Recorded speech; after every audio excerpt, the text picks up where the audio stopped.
अस्सलामुअलैकुम।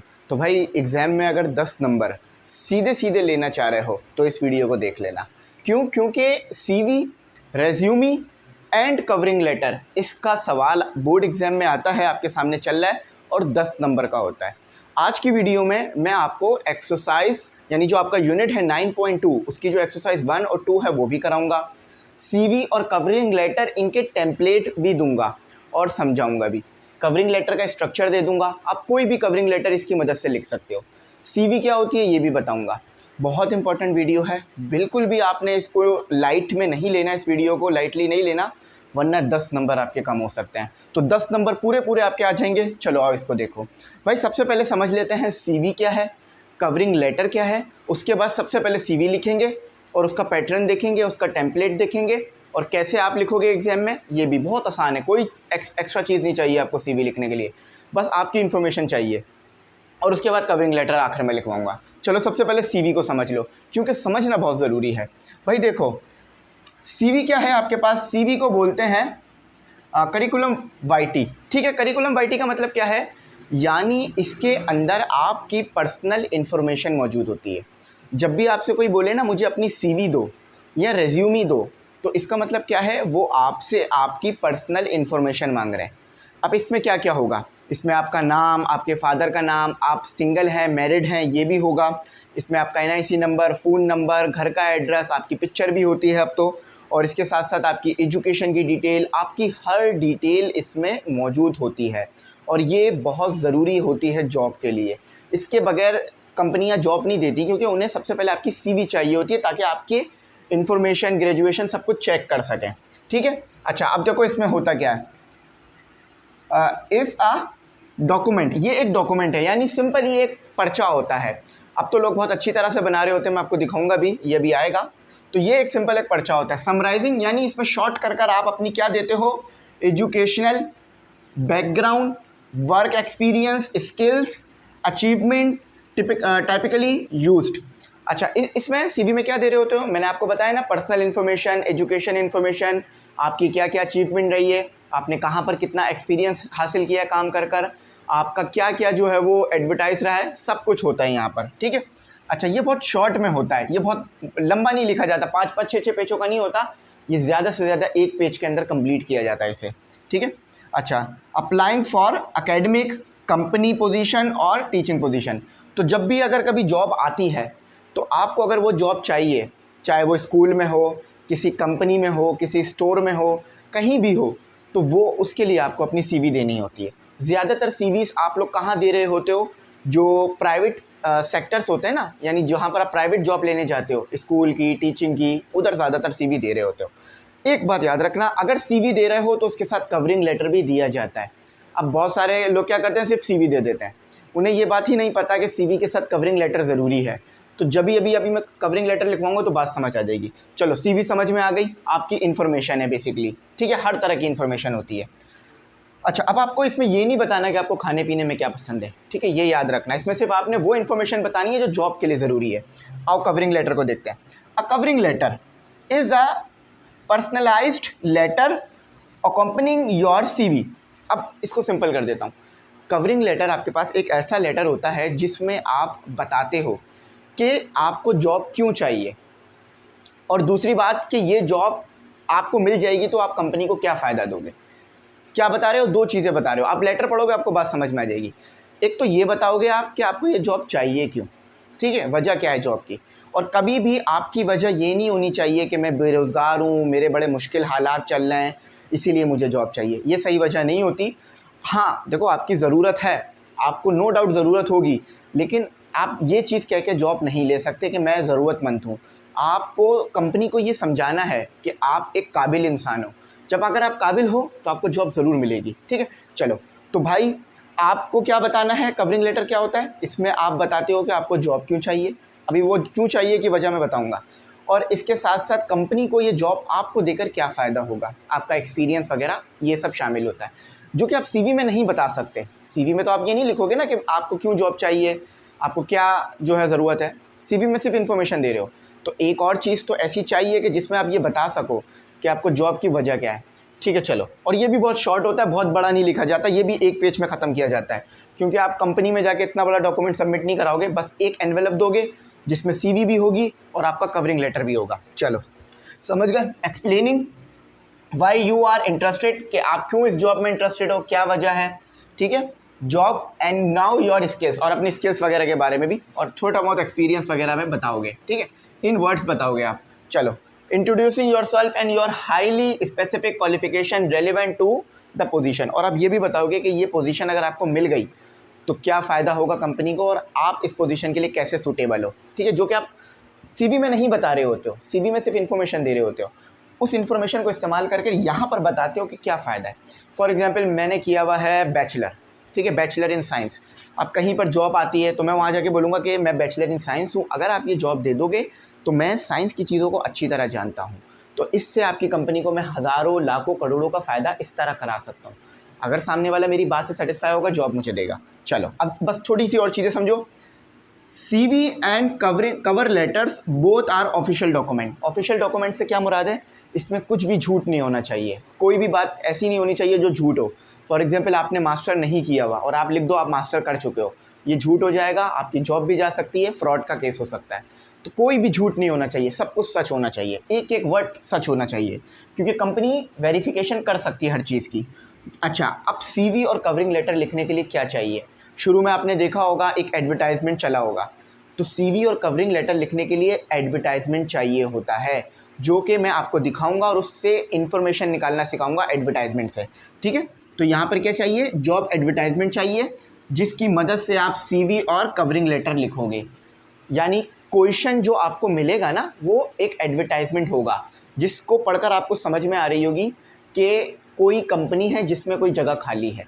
अब ये एडवर्टाइजमेंट आपको कहाँ कहाँ देखने के लिए मिल सकता है, सबसे ज़्यादा जो रेलिवेंट एडवर्टाइजमेंट होती है ना वो होती है न्यूज़पेपर के अंदर, क्योंकि वो ऑथेंटिक होती है।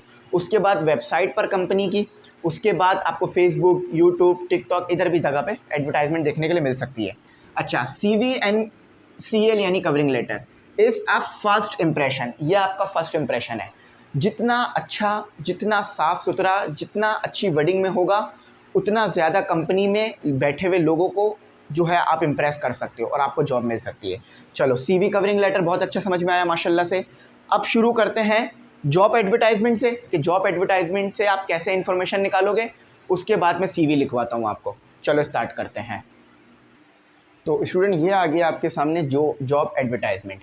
अब आप जॉब एडवर्टाइजमेंट को देखोगे, उसके बाद CV और क्या लिखोगे, कवरिंग लेटर। तो जल्दी से जॉब एडवर्टाइजमेंट दिखा देता हूँ कि कैसे चेक करते हैं। देखो भाई, जॉब एडवर्टाइजमेंट को आपको पढ़ना होगा और 3 इन्फॉर्मेशन निकालनी होगी जो कि बहुत ज़्यादा इंपॉर्टेंट है। एक होगी आपकी क्या, जॉब टाइटल, क्वालिफिकेशन और अप्लाइंग इंस्ट्रक्शन, यानी जो एडवर्टाइजमेंट आया है उसमें कितनी क्वालिफिकेशन मांगी है जॉब देने के लिए। फॉर एग्जांपल अगर उसमें मास्टर मांगा है और आपका बैचलर है, फिर तो वो जॉब आपको कभी नहीं मिलेगी। लेकिन अगर उसमें बैचलर मांगा है और आपने मास्टर किया हुआ है तो ईजीली मिल सकती है। तो सबसे पहले आओ जॉब एडवर्टाइजमेंट को पढ़ते हैं जल्दी से, उसके बाद CV लिखते हैं, क्योंकि मैं बता रहा हूँ अगर आपको पता ही नहीं है जॉब है किस चीज़ की, मांगा क्या है, तो फिर आप कैसे लिखोगे अपनी CV को सही से। अच्छा, अ फेमस डिपार्टमेंटल स्टोर, एक डिपार्टमेंटल स्टोर है जैसे इम्तियाज़, चेज़अप, चेज़ वैल्यू, इस तरह करके फेमस है, मशहूर है। Is looking for young and ambitious individual. अच्छा, वो क्या कर रहे हैं, डिपार्टमेंटल स्टोर को एक एम्बिशियस और यंग, एक एम्बिशियस और यंग इंसान की ज़रूरत है। अब देखो इसमें मेल भी हो सकता है और फीमेल भी हो सकता है, क्योंकि उन्होंने यहाँ नहीं कहा है कि सिर्फ मेल चाहिए, तो ठीक है, दोनों हो सकते हैं। अच्छा, ऑफ सेल सुपरवाइज़र। अब यहाँ पर आपको पता चल गया जॉब टाइटल क्या है। जॉब टाइटल है आपके पास सेल सुपरवाइज़र, ठीक है, सेल सुपरवाइज़र, सुपरवाइज़र। चलो, ये एक चीज़ तो आपको मिल गई। अब देखो, the candidate must be a fresh graduate. क्या डिग्री मांगी है जॉब देने के लिए, फ्रेश ग्रेजुएट। आप फ्रेश को नहीं देखोगे, आप सिर्फ ग्रेजुएट को देखोगे। ये चीज़ भी बहुत इंपॉर्टेंट होती है, लेकिन यहाँ पर ग्रेजुएट मांगा है तो मैं पूरा लिखूंगा फ्रेश ग्रेजुएट, ताकि आगे हमें आसानी रहे। ये भी बड़ा ज़रूरी होता है, क्योंकि अक्सर बहुत सारे जो हैं वो फ्रेश होते हैं। तो 2 चीज़ें मिल गई, fresh graduate with excellence accounting and communication skills. अब देखो यहाँ इन्होंने अकाउंटिंग का वर्ड भी इस्तेमाल किया है, यानी अगर आपने ग्रेजुएशन हासिल करी है BBA में या MBA में, तो आपको ये जॉब मिलने के चांसेस बहुत ज़्यादा है। लेकिन उन्होंने ख़ास नहीं किया है कि कोई कॉमर्स का BCom करा हुआ बंदा ही अप्लाई करे या BA करा हुआ बंदा ही अप्लाई करे या BBA करा हुआ ही अप्लाई करे। उन्होंने बस कहा है fresh graduate with excellence accounting, तो कोई BBA करा हुआ इंसान भी अप्लाई कर सकता है। अच्छा, एंड कम्युनिकेशन स्किल्स अच्छी होनी चाहिए। भाई आप कोई भी डिग्री करो, चाहे साइंस हो, इंजीनियरिंग हो, डॉक्टरी हो, आपकी कम्युनिकेशन स्किल्स तो बढ़ी जाती हैं उसमें। सेंड अ डिटेल्स, अब ये इन्होंने बताया हुआ है अप्लाइंग इंस्ट्रक्शन के अप्लाई कैसे करना है। जब भी वो कहेंगे ना सेंड अ डिटेल्स, यानी आपने अपनी डिटेल कैसे भेजनी है, तो ये आपकी है इंस्ट्रक्शन के अप्लाई कैसे करना है। आपको उन्होंने कुछ भी नहीं दिया अप्लाई करने के लिए, उन्होंने सिर्फ ईमेल एड्रेस दिया है। यानी आपने अपना कवरिंग लेटर किस पे लिखना है, कंप्यूटर पर, और CV भी कंप्यूटर पे बनानी है, दोनों को ईमेल करना है इस नंबर पर। तो अप्लाइंग इंस्ट्रक्शन क्या है कि आपने ईमेल करना है abc@company, ये फर्जी है ठीक है, और वैसे भी लगी रहा company.com। बस ये थी आपकी इन्फॉर्मेशन। अब इसको हम लिख लेते हैं कहाँ पर, इसको हम लिख लेते हैं यहाँ पर, ठीक है, ऊपर लिख लेते हैं। वैसे तो आप लोग याद ही रखोगे, आपके पास तो ये लिखा हुआ ही है। तो आपने क्या याद रखना है, हमारे को यहाँ मैं लिख देता हूँ, ऊपर लिख दे, बल्कि छोड़ो ज़रूरत नहीं है हमें। याद रखना क्वालिफ़िकेशन कितनी मांगी है, लिखने में ही बेहतरी है भाई, कहीं हम भूल जाए, ठीक है। क्यों लिख रहा हूँ, क्वालिफ़िकेशन कितनी मांगी है, फ्रेश ग्रेजुएट, ठीक है, DUADE ग्रेजुएट, ठीक है, फ्रेश ग्रेजुएट मांग लिया। इसको रिमूव कर देते हैं यहाँ से, ठीक है। अच्छा, क्वालिफ़िकेशन हमसे फ्रेश ग्रेजुएट मांग ली, और जॉब टाइटल क्या है हमारे पास, GT शॉर्ट करके लिख रहा हूँ, सेल्स सुपरवाइज़र, फिर लिख रहा हूँ supervisor.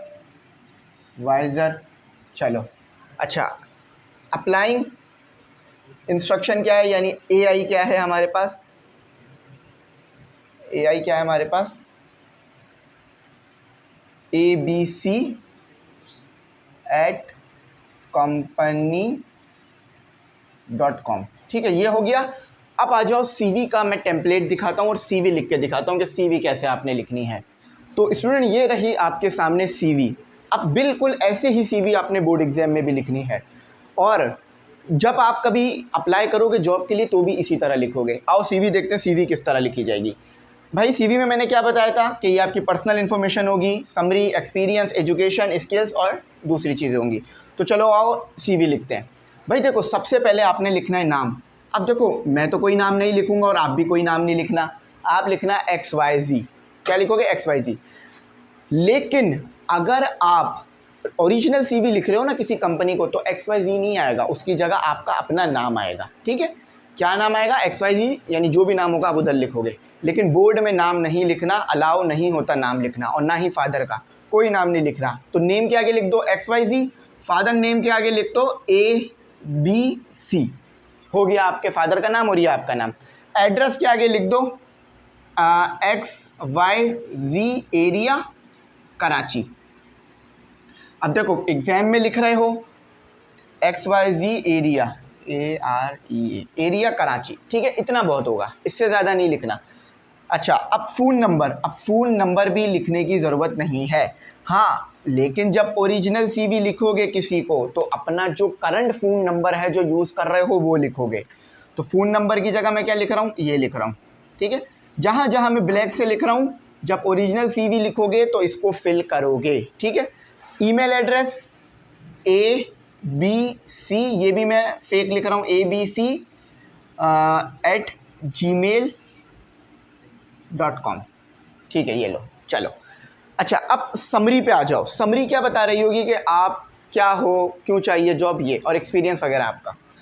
A highly motivated and result driven job title.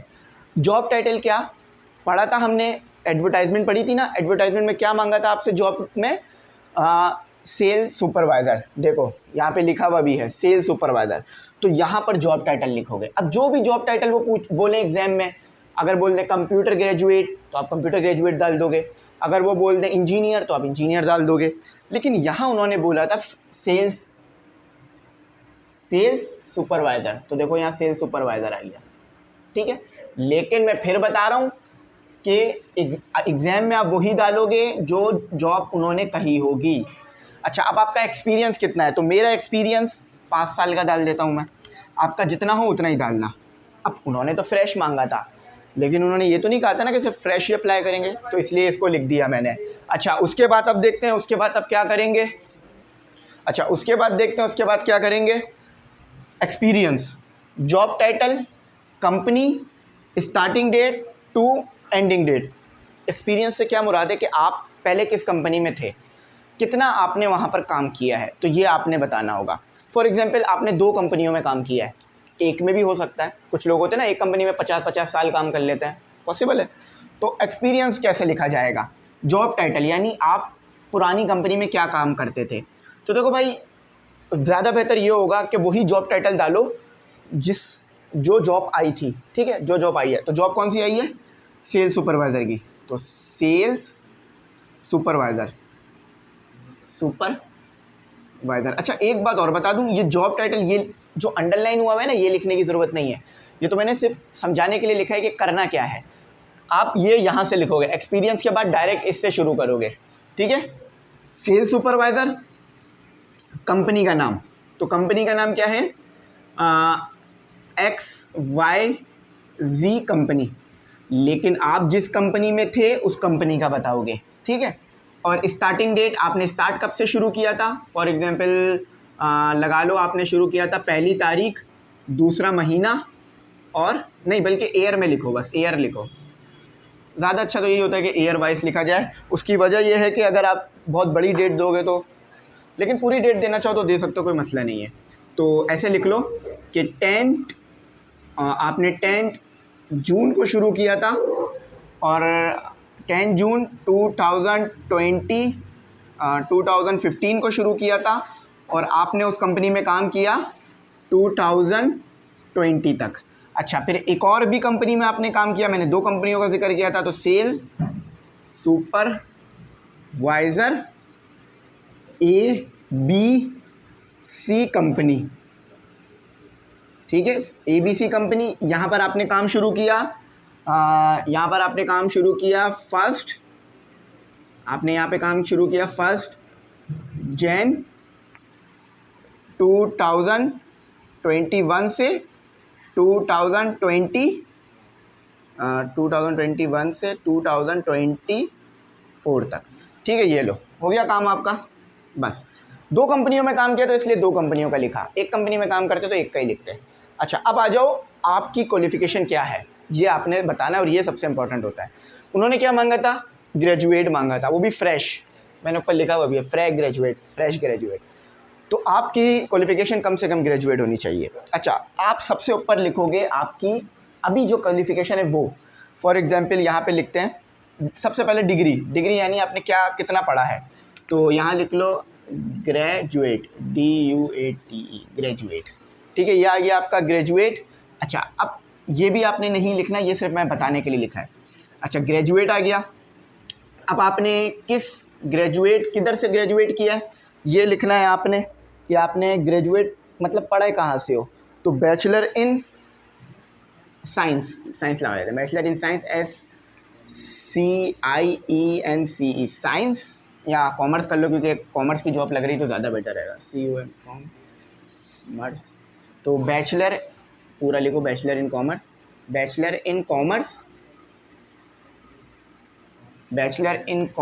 अब आपने इंस्टीट्यूशन लिखना है, फ्रॉम ABC या XYZ इन यूनिवर्सिटी।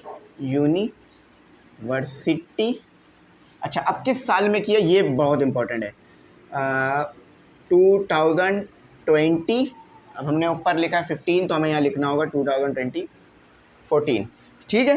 तो ये आ गया आपका, ये क्या आ गया, ये आ गया आपका डिटेल आ गई।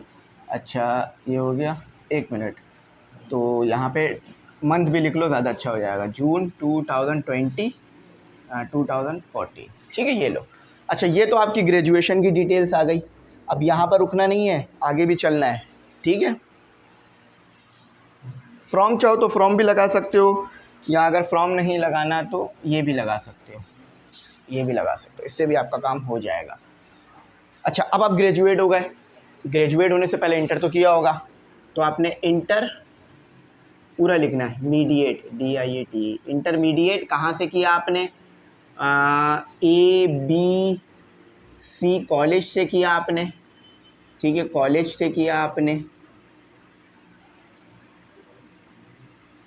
ठीक है, कॉलेज से किया। और कब किया आपने, ABC कॉलेज से किया आपने, इसको भी जून ही लगा लेते हैं, जून 2010 में किया आपने, ठीक है। ये आपकी इंटरमीडिएट आ गई। अब जो आपकी रियल होगी आप वो लिख रहे होगे, लेकिन यहाँ तो हम सिर्फ पढ़ने के लिए कर रहे हैं। अच्छा, उसके बाद आ गई आपकी मैट्रिक। यहाँ पर आके आप रुक जाओगे, मैट्रिक से नीचे नहीं जाना, ठीक है, क्योंकि मैट्रिक से नीचे कोई रिकॉर्ड होता नहीं है आपका मौजूद। तो मैट्रिक आपने किया किससे, कॉमर्स, मैट्रिक आपने किया साइंस से, SCIENCE साइंस। अच्छा, यहाँ पर इंटर के ऊपर आप ये भी लिख सकते हो कि आपने साइंस में इंटर किया है या किस में इंटर किया है। तो मैट्रिक आपने किया साइंस से, मैट्रिक साइंस से किया आपने, और XYZ स्कूल से किया आपने। और कब किया आपने, ये भी जैनी लगा, ये जुलाई लगा लेते हैं, जुलाई, ये किया आपने जुलाई 2008 में किया, ठीक है। तो इस तरह से आपने देनी होगी अपनी क्वालिफ़िकेशन की इन्फॉर्मेशन। अच्छा, अब आ गया आपका कंप्यूटर ऑपरेटर। आप एक कंप्यूटर ऑपरेटर भी हो, तो कंप्यूटर ऑपरेटर में आप क्या हो, मतलब कंप्यूटर ऑपरेटर में आपने क्या सीख रखा है, तो C++ सीख रखा है, ठीक है। आप MS वर्ड चला सकते हो, ठीक है। उसके बाद आप चला सकते हो, जो भी आप कंप्यूटर ऑपरेटर में कर सकते हो वो लिखना होगा यहाँ, क्योंकि मांगते हैं MS Excel, ठीक है, ये हो गया। अच्छा, अब इसके बाद यहाँ पर तो आसान है, अवार्ड एंड अचीवमेंट। आपने अपनी ज़िंदगी में क्या अवार्ड हासिल किए हैं, तो जिस कंपनी में आप काम करते थे वहाँ पर आपको क्या मिला है, receive employee of the year award from ABC company. अब जो भी आपके कंपनी का नाम हो वो आप लिखोगे, या XYZ कंपनी, XYZ कंपनी। अच्छा, receive a certificate of management,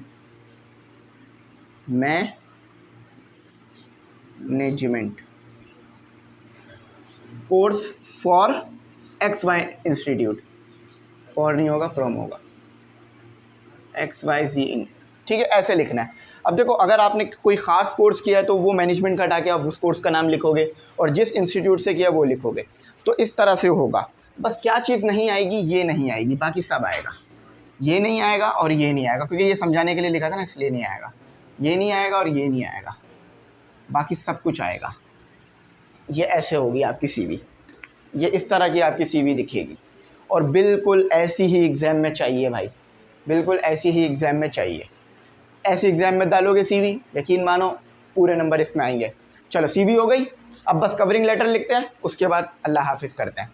इसको देख लो, बिल्कुल अपने पास रख लो सेव करके, ये बिल्कुल ऐसी CV चाहिए हमें एग्ज़ाम में। चलो अब आगे आ जाओ, कवरिंग लेटर करते हैं। स्टूडेंट, अब हम लिखते हैं अपनी कवर लेटर। मैंने इसको बहुत आसान कर दिया। शुरुआत में आपने सेंडर की डिटेल लिखनी है कि सेंडर का एरिया कौन सा है, यानी उसका एड्रेस लिखना है, ठीक है, स्टार्ट में। तो सबसे पहले लिखनी है सेंडर डिटेल्स, जो आपके सामने बराबर में लेटर चल भी रहा है, उसे भी देख सकते हो। अच्छा, उसके बाद आपने रेसिपेंट डिटेल, यानी जिसको लेटर भेज रहे हो उसका एड्रेस वगैरह लिखना है। अब देखो, हमें जो दिया हुआ था एडवर्टाइज, उसमें तो ये नहीं था, लेकिन अक्सर दिया हुआ होता है उसमें भी। ग्रेडिंग क्या होता है बता देता हूँ। अब आ जाओ सबसे पहले सेंडर डिटेल। देखो, आप अपनी ओरिजिनल डिटेल तो दोगे नहीं, आप एग्जामिनेशन हॉल में बैठ के ये काम करोगे, तो आप क्या लिख दोगे, examination hall ABC road Karachi, ये लिख दोगे आप। ये आपकी किस में आ गई, सेंडर डिटेल में आ गई। अच्छा, अब रेसिपेंट में आप क्या लिखोगे, जिस बंदे को आप लेटर लिख रहे हो उनका नाम, ठीक है, उनकी डेजिग्नेशन, यानी वो किस ओहदे पर हैं। फॉर एग्जांपल मैनेजर हैं, ये पहली चीज़ हो गई। ये दूसरी चीज़, मैनेजर हैं, ठीक है। अच्छा, तीसरे में लिखोगे एड्रेस, क्या उनका एड्रेस क्या है, जो भी उनका एड्रेस हो वो लिख दोगे, जैसे XYZ रोड कराची, ठीक है, जैसे ये आपने लिख दिया। अब अपने में आप क्या लिखोगे, एग्जामिनेशन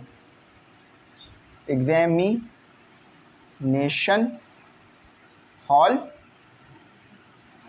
ठीक है, और XYZ road, XYZ road ROAD road Karachi, ठीक है। ये आपकी डिटेल आ गई, और ये सामने वाले की डिटेल आ गई। अब नाम में उनका कोई भी नाम हो सकता है, XYZ जो होगा वो लिखा जाएगा।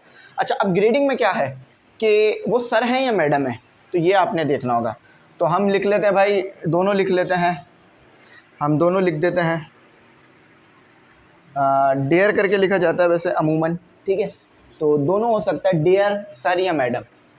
डेयर ज़्यादा बेटर है, DEAR, डेयर सर। अगर कोई मेल है तो सर, अगर कोई फीमेल है तो मैडम, मैडम, ठीक है।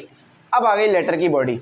लेटर की बॉडी में आप क्या करोगे, यहाँ पे लिखा हुआ है वो बता देता हूँ, उसके बाद फिर आखिर में क्या करना है ये बताता हूँ। तो एक्सरसाइज 1 क्या दी हुई है आपको वो देख ले, एक्सरसाइज 2 क्या दी हुई है वो देख लेते हैं।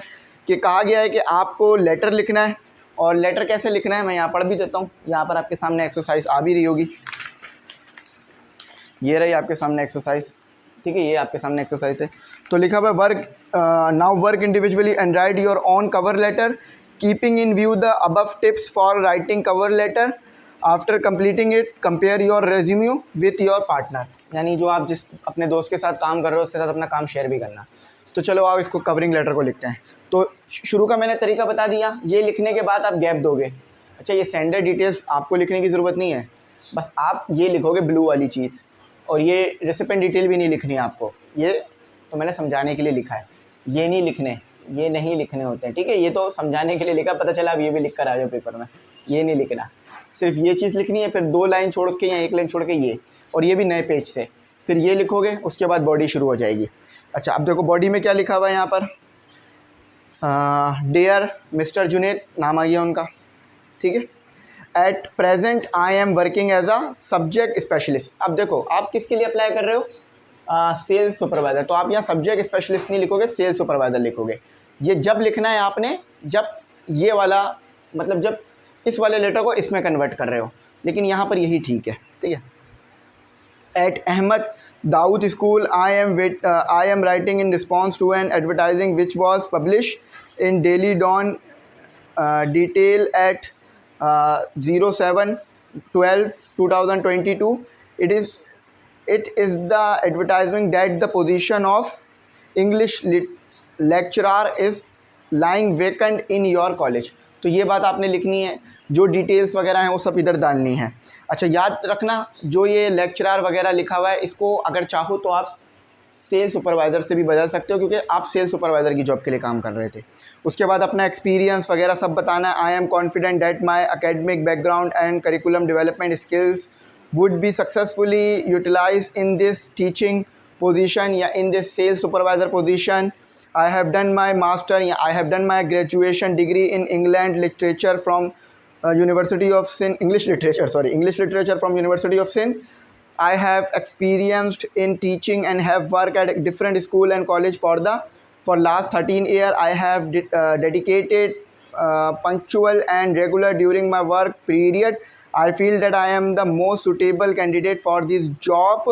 Of my attention, make the change. I am confident that as a teacher in your या टीचर को हटाकर आप क्या कर सकते हो, सेल्स सुपरवाइज़र, और स्कूल को हटा के आप कर सकते हो कंपनी, ठीक है।